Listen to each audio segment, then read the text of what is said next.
Guys, welcome to PM पाठशाला। Guys, आज हम देखेंगे विजन मई 2023 का इंटरनेशनल रिलेशन। से पहले गाइस, पॉलिटी वाला सेक्शन ऑलरेडी करा दिया गया है, तो उसको प्लीज़ आप देख लीजिए। आज हम देखते हैं इंटरनेशनल रिलेशंस में क्या क्या इंपॉर्टेंट न्यूज़ रही हैं, आपके एग्ज़ाम के लिए क्या क्या इंपॉर्टेंट चीज़ें हैं जो आपको याद रखनी है। तो दोस्तों, चलते हैं हम सबसे पहले इंटरनेशनल रिलेशन। जो आज पहला टॉपिक है, that is 25 years to Pokhran nuclear test के बारे में बात की गई है। तो देखो, इंडिया 25वां साल यानी कि सिल्वर जुबली मना रहा है। ऑन मई 11 2023 में उन्होंने पोखरण टेस्ट, हमने सेकंड अपना न्यूक्लियर टेस्ट किया था। तो इंडिया ने अपने आप को डिक्लेयर कर दिया कि वो एक न्यूक्लियर वेपन स्टेट है। ठीक है, थर्मो न्यूक्लियर डिवाइसेस को इंक्लूड किए थे हमने, फिशन डिवाइसेस का इस्तेमाल करते हुए इस टेस्ट को किया था। और सेकेंड टेस्ट जो हमने 2 दिन के बाद ही उसको कर दिया था, और इंडिया ने अनाउंस किया सेल्फ इम्पोज मोरिटोरियम है फर्दर टेस्टिंग के लिए। और इसी ऑपरेशन को जिसके तहत ये किया गया था, तो आपको याद रखना है वो कौन सा था, operation Shakti. It was second nuclear test by India. पहला जो टेस्ट था वो 18 मई 1974 पोखरण में ही सेम जगह पर हुआ था। इसका जो कोड नेम था वो ऑपरेशन स्माइलिंग बुद्धा था। रीज़न क्या था कि उस दिन बुद्ध जयंती थी। ठीक है, इंडिया का जो रैशनल है, इंटेंशन है रिगार्डिंग कि भाई हम न्यूक्लियर वेपन्स को डेवलप करेंगे अदर, और उसके साथ साथ जो भी ऑफिशियल डॉक्ट्रिन है हमारा न्यूक्लियर डॉक्ट्रिन है, उनको भी फुलफिल हम करते रहेंगे। अब समझते ये है कि इंडिया का न्यूक्लियर डॉक्ट्रिन क्या है। देखो, न्यूक्लियर डॉक्ट्रिन हमारा मतलब क्या है कि रूल्स रेगुलेशंस इंडिया क्या चलता है। डॉक्ट्रिन का मतलब क्या है, रूल्स एंड रेगुलेशंस जो है। तो इंडिया क्या कहता है कि how a nuclear weapon state would employ its nuclear weapons during peace and war, दोनों में हमारी क्या क्या सिचुएशन रहती है वो हम ध्यान में रखते हुए करेंगे। तो आपको इस डायग्राम पे बहुत ध्यान से समझना है कि क्या कह रहे हैं। देखो, building and maintaining credible minimum deterrent है ना, इसलिए हम अपना बता रहे हैं कि हमने न्यूक्लियर टेस्ट करा, उसके रूल्स एंड रेगुलेशंस को फॉलो करते हुए हम कर रहे हैं। और दूसरा, हम ना क्रेडिबल मिनिमम डेटरेंट रखने के लिए कि हमें बाहर से कोई डर ना रहे, हम एक मेंटेन कर पाएँ क्रेडिबल मिनिमम डेटरेंट, इसलिए कर रहे हैं। मैसिव न्यूक्लियर रिटेलिएशन है टू इन्फ्लिक्ट अनएक्सेप्टेबल डैमेज, जो नहीं करा जा सकता उसके लिए किया जा रहा है। Non use of nuclear weapons against, जो भी नॉन न्यूक्लियर वेपन स्टेट होंगे उनके अगेंस्ट हम कभी भी न्यूक्लियर वेपन्स का इस्तेमाल नहीं करेंगे। दूसरा, कंट्रोल करेंगे एक्सपोर्ट, जो न्यूक्लियर मिसाइल रिलेटेड मटेरियल्स है उसको हम कंट्रोल रखेंगे हमेशा। कभी भी हम पहले यूज़ नहीं करेंगे। इंडियन टेरिटरी में जब भी कोई पहला करेगा न्यूक्लियर अटैक तभी हम करेंगे, हम खुद से नहीं उठाएंगे न्यूक्लियर वेपन्स, ये हमने सारे वायदे किए। Nuclear attacks can only be authorise by civil and political leadership, वही ऑथराइज कर सकते हैं through nuclear command authority. Retaliation with nuclear weapons in case of major attack biological, और तभी हम करेंगे न्यूक्लियर वेपन्स का इस्तेमाल हम कब कब करेंगे, जब कोई बहुत मेजर अटैक हुआ केमिकल वेपन से या बायोलॉजिकल वेपन से, तभी करेंगे। कमिटमेंट दिखाएंगे to the goal of nuclear weapon free world, है ना, global verifiable and non discriminatory nuclear disarmament का इस्तेमाल करते हुए।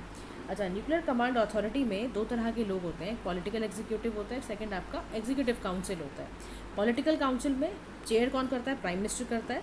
एग्जीक्यूटिव काउंसिल में सिक्योरिटी एडवाइजर करता है, सोल बॉडी अथॉराइज जो करता है न्यूक्लियर वेपन्स का, वो चेयर करता है प्राइम मिनिस्टर, यहाँ पे सिक्योरिटी एडवाइजर करता है। ठीक है, अब इंडिया के लिए सिग्निफिकेंट क्यों था कि वो एक न्यूक्लियर वेपन स्टेट बन जाए, समझने वाली बात है ना भाई, क्या ज़रूरत पड़ी थी इंडिया को।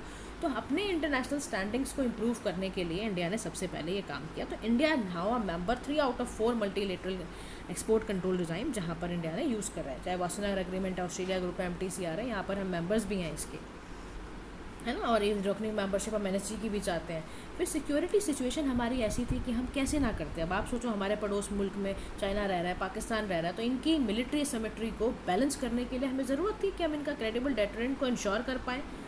तो इस वजह से इंडिया ने न्यूक्लियर वेपन स्टेट इंडिया का बनना बहुत ज़रूरी था। दूसरा, India among foremost global military power, India is part of an allied group, जहाँ पर ग्लोबली मिलिट्री पावर्स का एक ऑपरेशनल जो आपका न्यूक्लियर ट्राइड कैपेबिलिटी है वो रखता है। इंडिया का जो है वो nuclear weapons from land air sea में इसलिए लॉन्च करा कि भाई हम भी ग्लोबल मिलिट्री पावर्स के अंदर आ जाएं। फिर हमारी एनर्जी सिक्योरिटी की नीड भी है फ्यूचर में, हमें भाई ज़रूरत पड़ सकती है, हमारी पॉपुलेशन बहुत ज़्यादा बढ़ती जा रही है, आज की डेट में हम वर्ल्ड की फर्स्ट पॉपुलेशन बन चुके हैं, उसमें हमारी एनर्जी सिक्योरिटी। उसके बाद ट्रांसफॉर्मेशन हमारा जो रिलेशंस में आया था USA के साथ post test by the turn of the century, तो इंडिया के जो रिलेशंस थे US के साथ, वेस्ट के साथ, वो क्रिस्टलाइज हो चुके थे काफ़ी। India became a de facto nuclear power, 2008 में हम बन गए थे इंडो US न्यूक्लियर डील के साथ भी। तो ये सब हमने करा। उसके बाद हमने टेक्नोलॉजिकल कैपेबिलिटी को बढ़ाने के लिए बहुत ज़रूरी था कि हम ये करें। तो उसके बाद perception of India national pride की बात आ गई थी कि साइंटिफिक कैपेबिलिटीज़ को हमें इंप्रूव करना था, हमें अपने global stature of the nation को बूस्ट करना था, हमें एक रिस्पॉन्सिबल न्यूक्लियर पावर बनना है, इसलिए हमने ये टेस्ट करा। लेकिन क्या इसके साथ साथ कोई चैलेंजेस भी लेकर आए हम? डेफिनेटली चैलेंजेस, बिना किसी चीज़ के देखो नई कोई चीज़ आएगी, चैलेंजेस तो लेकर आएगी वो। चैलेंजेस हमारे थे ये सारे के सारे। पहला चैलेंज, कॉन्टीन्यूसली पाकिस्तान का सब कन्वेंशनल वॉरफेयर यूज़ करना despite nuclear deterrence. Border skirmish India China border पे तो आप जानते ही हो आजकल मजा ही रहता है दंगल।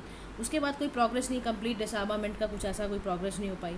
ये लिमिटेड मिलिट्री एंगेजमेंट की बात करते हैं, लेकिन फिर भी वो रखता है। Enemy's energy sector has not benefited much. Pakistan developing tactical nuclear weapons बना रहे हैं, तो क्या करें बताओ। तो फर्स्ट लेवल पर इंडिया सबसे पहले तो अपने सिक्योरिटी थ्रेट को इमीडिएटली एड्रेस करेगा ना, इंटेलिजेंटली। उसको सफिशिएंट एक रेजिलिएंट रेटेटिविटी कैपेबिलिटी चाहिए, उसके लिए हमें चाहिए था। दूसरा, हमें long term innovative diplomatic investment भी करनी पड़ेगी, ताकि हम ग्लोबल इन्वायरमेंट, हमारा जो पर्पस क्या है, देखो हम एज एन इंडियन हमारा पर्पस ये है कि हम ग्लोबल इन्वायरमेंट को कंड्यूसिव प्रोड्यूस करें, पीसफुल प्रोड्यूस करें, और दूसरा यूनिवर्सल न्यूक्लियर डिटरमिनेंट्स का हम उसकी तैयार करें, राइट। तो now let's move to the another news guys of the day, that is United Nations के बारे में बात करते हैं। देखो यूनाइटेड नेशंस की अगर मैं बात करूँ तो इसका हेडक्वार्टर्स न्यूयॉर्क कब बना, 1945 में बना। एक इंटरनेशनल ऑर्गेनाइजेशन है। इसका प्राइमरी रोल है वर्ल्ड पीस को मेंटेन करना, सिक्योरिटी को मेंटेन करना। इंडिया भी इसका मेंबर है, फाउंडिंग मेंबर रह चुके हैं हम। इसकी सारे के सारे प्रिंसिपल ऑर्गन्स हैं, तो ये भी आपने ऑलरेडी पढ़ा होगा। पर्पस इसका रहता है मेंटेन करना peace, protecting human rights, delivering humanitarian aid, ये सब करना, सस्टेनेबल डेवलपमेंट करना। General Assembly, ICJ, Trusteeship Council, Economic and Security Council, Secretariat, Security Council, सारा का सारा इसका पार्ट है। तो 49th गाइस इसकी समिट थी, G7 समिट थी। इंडिया ने क्वेश्चन किया यूनाइटेड नेशंस की भाई वो कॉन्फ्लिक्ट्स को इफेक्टिवली प्रिवेंट करें। तो India even raise regarding that concern कि why United Nations hasn't been arrive to definition of terrorism के अभी तक क्यों नहीं आए, आपने क्यों नहीं कोई टेररिज्म की कोई डेफिनेशन क्यों नहीं बना रहे हो। इंडिया ऑल्सो रिटरेटेड कि भाई रिफॉर्म की बहुत ज़रूरत है यूनाइटेड नेशंस में। तो why UN is not able to prevent conflict and resolve them. अब ये क्वेश्चन आपके मेंस आंसर राइटिंग में बिल्कुल पूछा जा सकता है, क्योंकि भैया ट्रीटी एक फॉर्मेशन हुई है, ग्रुप में बातचीत हुई है, तो आपसे बिल्कुल पूछा जा सकता है कि भाई यूनाइटेड नेशंस में कॉन्फ्लिक्ट कैसे प्रिवेंट नहीं हो पा रहा। तो पहला है आपका सिक्योरिटी काउंसिल डायनेमिक्स उसके हैं। कह रहा देखो जी, यूएनएससी में डिसीजन मेकिंग पावर जो है सिग्निफिकेंट पावर्स को दी हुई है। परमानेंट मेंबर्स जो है उसको वीटो पावर है, which they use to serve their interest और देयर पार्टनर्स इंटरेस्ट। और एग्जाम्पल के तौर पे चाइना वीटो पावर यूज़ करता है अपने पाकिस्तान के इंटरेस्ट को फुलफिल करने के लिए, तो फिर कहाँ से कुछ कॉन्फ्लिक्ट को रोक पाओगे। सेकेंड है लिमिटेड इन्फोर्समेंट मैकेनिज्म की वजह से ऐसा होता है कि जो इम्प्लीमेंटेशन जो है सारे डिसीजंस का वो मेंबर स्टेट्स पे डिपेंड करता है, कि अगर वो नहीं करेंगे तो फिर काम ही नहीं होगा। वीटो पावर लग गई तो लग गई। सोवरेनिटी एंड नेशनल इंटरेस्ट की बातें हैं, हमेशा हिंडर करेंगी, कॉम्प्रोमाइज़ करना पड़ेगा हमेशा ही। तो कहाँ यूनाइटेड नेशंस खुले तौर पर काम कर पा रहा है। फिर कॉम्प्लेक्सिटी एंड डिविजन्स की बात है कि जो मल्टी स्टेक होल्डर्स हैं उनका जो इंटरेस्ट है वो भी एक बहुत ज़्यादा डिफ़िकल्ट तरीके से मतलब यहाँ पर कॉन्फ्लिक्ट बहुत ज़्यादा रहता है, बहुत डीप रूटेड पॉलिटिकल एंड आपके इकोनॉमिक सोशल रिलीजियस फैक्टर्स यहाँ पर कई आ जाते हैं, जिसकी वजह से सारी की सारी प्रॉब्लम शुरू हो जाती है, राइट। उसके बाद यहाँ पर फिर बात कर रहे हैं कि लैक ऑफ फाइनेंशियल रिसोर्सेज की भी लैकनेस है। United Nations capacity to implement initiative and provide adequate support to the country जो भी अफेक्टेड है टेररिज्म से, उनके पास फाइनेंशियल रिसोर्सेज नहीं है। अब how can UN be effective, this is the question now. तो यूएन को अच्छा करने के लिए, इफेक्टिव काम करवाने के लिए सबसे पहले तो ना आपको कॉन्फ्लिक्ट प्रिवेंटिव एफर्ट लेने पड़ेंगे। प्रिवेंटिव डिप्लोमेसी क्या मतलब क्या है कि आप एक ऐसी डिप्लोमेसी का इस्तेमाल करिए जिसमें मीडिएशन रिकन्सिलिएशन का तो स्पेस बचे, इनका तो आप इस्तेमाल कर पाओ। मीडिएशन रिकन्सिलिएशन का मतलब क्या है कि आपस में कोई भी अगर उलझ रहा है तो कोई तो मीडिएटर निकल कर आए जिसका इतना तो पावरफुल हो कि वो रिकन्सिलिएशन मीडिएशन कहीं किसी इशू में किसी इवेंट में करवा पाए। तो पहले तो ये ज़रूरी है। दूसरा, यूनाइटेड नेशन सिक्योरिटी काउंसिल को रिफॉर्म करने की बड़ी ज़रूरत है, क्योंकि आपका रिप्रेजेंटेशन एशिया और अफ्रीकन नेशंस बहुत मतलब है ही नहीं, ना के बराबर है। तो एशियन अफ्रीकन नेशंस को कम से कम लेकर आओ। इंडिया का एज अ परमानेंट मेंबर हम प्रमोट कर सकते हैं, वहाँ पर वीटो पावर इंडिया को भी दो भाई। पीस कीपिंग ऑपरेशंस जो आपके और इन्हांस करो, ट्रेनिंग कैपेबिलिटीज़ पीस कीपर्स की बढ़ाओ।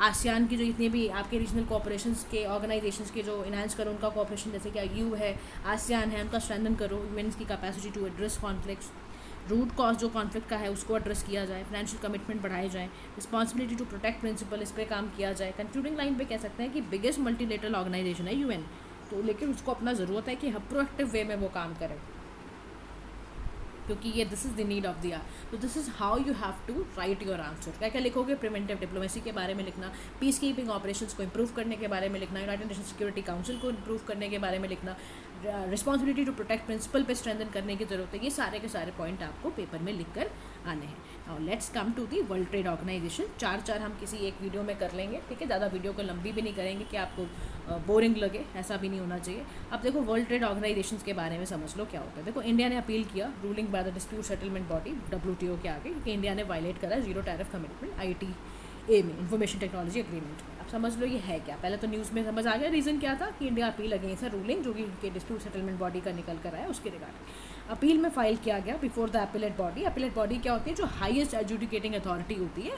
वो सारी अपीलों को वॉइड करना ये सब उसी के हाथ में होता है। किसी बॉडी को करेंटली डिसफंक्शनल करना ये सारा इन्हीं के हाथ में होता है। तो इंडिया ने जब at the time of signing ITA ये आर्ग्यूमेंट करा था कि प्रोडक्ट जैसे स्मार्टफोन है did not exist, hence it is not bound to eliminate tariff on such items, है ना।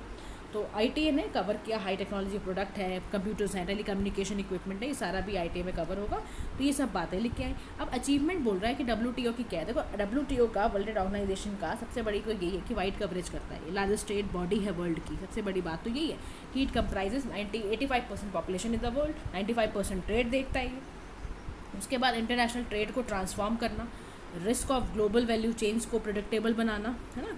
उसके बाद WTO also promote principles of non discrimination in test, मतलब मोस्ट फेवर्ड नेशन प्रिंसिपल पे चलता है, नेशनल ट्रीटमेंट प्रिंसिपल पे चलता है। अब आपको समझ में ये आना चाहिए कि मोस्ट फेवर्ड नेशन प्रिंसिपल होता क्या है। देखो, मोस्ट फेवर्ड नेशन प्रिंसिपल का मतलब है कि ट्रेडिंग पार्टनर्स के बीच में कोई डिस्क्रिमिनेशन नहीं करना, किसी को भी फेवरेबल नहीं मानना, ठीक है। तो granting them the same favourable treatment given to any other member, सभी को एक जैसा ट्रीटमेंट देना। नेशनल ट्रीटमेंट प्रिंसिपल का मतलब क्या, जितनी फॉरेन गुड्स एंड सर्विसेज हैं उनको ट्रीटेड करना नो लेस फेवरेबली, कि किसी एक के साथ बहुत अपने उसको अच्छा फेवर कर दिया, ऐसा नहीं करना, ठीक है। अब WTO का बेसिकली अगर आप देखो तो इसके हेडक्वार्टर जिनेवा स्विट्जरलैंड में है, ठीक है। सेटल करना रूल्स को, इंटरनेशनल ट्रेड के का काम भी यही होता है। मार्किश एग्रीमेंट के थ्रू ये बना था 1994 में, फिर उरुग्वे राउंड हुआ, वहाँ पे जाके मल्टीलेटरल ट्रेड और नेगोशिएशंस में फिर फोर्स में आया 1995 में। WTO the successor of GATT यानी general agreement on trade and tariff का ये निकल कर आया, टैरिफ्स एंड ट्रेड, ठीक है। ग्रुप फाउंडेड 1948 में बना, 164 इसके मेंबर्स हैं, ये सारी बातें। अब ये ना स्पेशल प्रोविजंस लिखते हैं for developing least develop countries के लिए, स्पेशल प्रोविजंस लिखे जाते हैं ग्लोबल कोऑपरेशन के दिखाना कि जैसे कोई ट्रेड रिलेटेड इशू आ रहा है, कोई भी नेगोशिएशन की ज़रूरत है तो उस पर काम करते हैं। इनसे रिलेटेड टॉपिक्स में भी डिस्प्यूट रेजोल्यूशन करना भी इनका काम एक होता है कि WTO में जब भी कोई ऐसा कुछ हो रहा है तो यूनिलेटरल रिस्पॉन्सेज ना आए और डिस्प्यूट कोई क्रिएट ना हो। लेकिन देखो WTO में फिर भी ना बहुत सारे ना अभी डेडलॉक्स हैं, बहुत सारे इश्यूज़ हैं। तो पहला ये है कि नेगोशिएशन का डेडलॉक तो बना ही रहता है। कह रहा क्या हो गया है, रीज़न ये होता है कि जितने भी एग्रीकल्चर सब्सिडी हैं, इंटेलेक्चुअल प्रॉपर्टी राइट है, मार्केट एक्सेस हैं, यहाँ पे ना कंसेंसस बेस्ड डिसीजन मेकिंग आता नहीं है। नेगेटिव उसका नेगोशिएशन कोई होता नहीं, जिसकी वजह से कोई मीनिंगफुल ना अग्रीमेंट नहीं हो पाता इन क्रिटिकल इशूज़ में। अब डेवलपिंग कंट्री हमेशा एक कंसर्न फील करती हैं कि भाई डोमिनेट करती हैं डेवलप्ड कंट्रीज़, इनको स्ट्रगल कर रही है बेचारी डेवलपिंग कंट्रीज़ के, नेगोशिएशन प्रोसेस इनका कोई हो ही नहीं पा रहा है, implementation complex trade rule standards का कंप्लाई नहीं कर पा रही, चैलेंजेस फेस करती हैं। अच्छा, प्रोटेक्शनिज्म एंड बायलैटरलिज्म का मतलब क्या है कि रिसेंट ईयर में प्रोटेक्शनिस्ट मेजर लिए जा रहे हैं, यानी कि जो बायलैटरल या रीजनल ट्रेड एग्रीमेंट थे, इन्होंने मल्टीलेटरल या आपके फ्रेमवर्क्स को ही बाईपास कर दिया है, बिल्कुल हटा दिया है। तो ये भी एक रीज़न है। एमर्जिंग इशूज़ में क्या है कि 21st सेंचुरी का जो ट्रेड है वो उससे कोप अप ना कर पाना, और इसके बाद लिंक ना हो पाना। जैसे कि देखो, आपका जो अभी नए इश्यूज़ हैं 1995 में तैयार हुआ WTO, अभी आपको ट्रेड को ना अपने क्लाइमेट चेंज, SDG इन सब से भी रिलेट करके चलना पड़ेगा। तो मेंबर डेवलपमेंट स्टेटस में भी यहाँ पर करो कुछ, तो आप करो ना, यहाँ पर भी रेस करो भाई, सर्टेन मेंबर्स को सेल्फ डेजिग्नेट बनाओ, डेवलपिंग कंट्रीज़ को भी बेनिफिट मिले, उनको स्पेशल एंड डिफरेंशियल ट्रीटमेंट का। डिस्प्यूट सेटलमेंट क्राइसिस जो होता है वो भी क्राइसिस में पूछो, क्योंकि US blocked appointment to the appellate body को ब्लॉक कर देता है वो। तो ये बात है। अब मेजर्स क्या लोगे, देखो जो चैलेंजेस है वही आपके आंसर्स हैं कि भैया आप इनको कैसे ठीक कर सकते हो। तो पहले डिस्प्यूट सेटलमेंट मैकेनिज्म वर्क करो, कंसिस्टेंटली काम करे WTO, कुछ ऐसे यूनिक रूल्स बनाए जिसमें कि मेंबर्स अक्रॉस उससे पूछे भाई कैसे कैसे इसको ठीक किया जा सकता है। इम्प्रूव ट्रांसपेरेंसी बढ़ाए, इंस्टीट्यूशनल रिफॉर्म्स करने की ज़रूरत है, लीडरशिप की जहाँ पर लैकनेस है वहाँ पर लीडरशिप को लेकर आओ। WTO must balance the demand, जो भी है ना उसको करो। Due voices to small countries का भी उनका कुछ पूछो उनसे भी, ठीक है। सारी चीज़ें आपको करनी पड़ेंगी। नेक्स्ट आपका G7 का आता है, ग्रुप ऑफ 7, 49 समिट की हुई थी आपका हिरोशिमा में, ठीक है। हिरोशिमा में हुई है जापान के अंदर, ठीक है। India with all other countries, Brazil थी, ऑस्ट्रेलिया थी, सबको इनवाइट किया गया था समिट में। इंडिया ने 10 पॉइंट्स आपका लेके एक्शन प्लान बनाया है, जिसमें बोला इंडिया ने कि भैया food health development related problem जो है जो वर्ल्ड फेस कर रहा है उसका 10 पॉइंट एक्शन प्लान इंडिया ने बना के दे दिया। अब देखो G7 में और आगे बढ़ने से पहले सबसे पहले तो यही समझ लो G7 है क्या, इनफॉर्मल फोरम था इंडस्ट्रियलाइज्ड नेशंस का, leading to which dominate global trade international finance system को। हर साल ये एनुअली मिलते हैं और यहाँ पर ग्लोबल इकोनॉमिक गवर्नेंस की बातें, इंटरनेशनल सिक्योरिटी, एनर्जी पॉलिसीज़ के बारे में बात होती हैं। G20 से G8, G8 से आपका G7 आया। 8 क्यों हटा, क्योंकि रशिया को हटा दिया गया था क्रिमियन क्राइसिस के वजह से। तो अभी जो 7 है वो है आपकी कनाडा है, फ्रांस है, जापान है, जर्मनी है, UK है, इटली है और US है, ठीक है। ये सारी कंट्रीज है। Russia joint G7 in 1998, creating the G8, but was excluded in 2014 for its takeover of Crimea. Now EU is not a member of G7 but attends the annual summit को सिर्फ attend कर सकता है, ठीक है। G7 में number में याद रखना 25% ग्लोबल कार्बन डाइऑक्साइड इमिशन करती हैं ये, 46% ग्लोबल GDP का है इनका, 1/10 पॉपुलेशन यहाँ पे रहती है, ठीक है। अब जो आपने 10 एक्शन प्लान पढ़ा है ना अब इंडिया का, वो ये है 10 एक्शन प्लान कि इंक्लूसिव फूड सिस्टम को इंक्लूड करो, अल्टरनेटिव मॉडल फर्टिलाइजर्स के लिए निकालो, फर्टिलाइजर सप्लाई चेंज करो, डीपॉलिसाइज करने की जरूरत है, stop food wastage, development in the sense of inspired by the global south, holistic health care promote करना, मिलेट्स को अडॉप्ट करना, डिजिटल हेल्थ केयर प्रमोट करना, हेल्थ केयर प्रोफेशनल्स को इंश्योर करना, mobility, resilient health care system, ये सारी की सारी बातें की गई हैं। अब यहाँ पर देखो, पहले समझो कि ना इस वाली जो समिट के मेजर आउटकम्स क्या निकल कर आए।